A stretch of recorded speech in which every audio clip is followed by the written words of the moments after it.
Another tactic is to find a compelling event.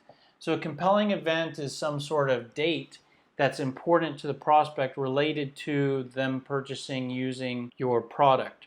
So an example of this would be needing to close on their house by a particular day. Well, that day is a compelling event.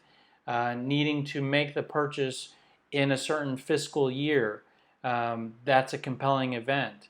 So when you have a compelling event, it kind of works as the same thing with the partnership plan, because when you have a compelling event, when the prospect tries to delay or is moving slowly or isn't responding, you can always reply with that. So if the prospect moves a meeting out, you can reply with, yeah, we can same response I just shared with you. We can move that meeting out, but you wanted to use this fiscal year's budget dollars. If we move that meeting out, we might not be able to get all this done within this fiscal year. So is that important to you? So you can use that compelling event as leverage.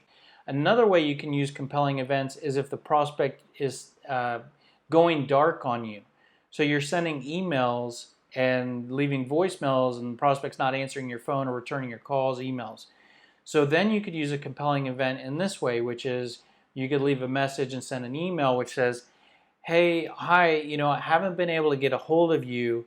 No problem at all.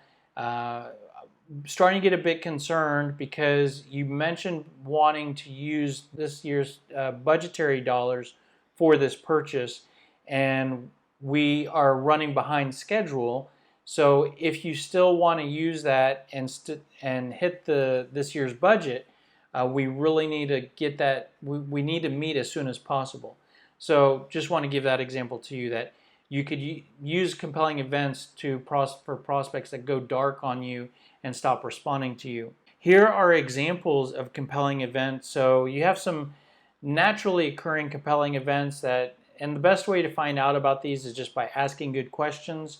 But maybe contracts are expiring, sites are opening or moving, existing system is being discontinued. You could very likely find out that there's no real compelling event. Maybe the prospect loves your product, but whether they do it this month versus next month, it doesn't really matter. This year versus next year, maybe it's just kind of all the same to them. So unfortunately, you don't really have a true compelling event. Well, in that case, you could manufacture a compelling event. So creating a discount. So you create an incentive that here's a discount and it expires at the end of the month. So you've just created a compelling event and you can leverage that discount in the exact same way. So we need to meet because if you still want to take advantage of that discount, it's only available to the end of the month because it's part of our quarterly sales numbers, and next month is a new quarter and I can't get that same level of discount approved. So compelling event.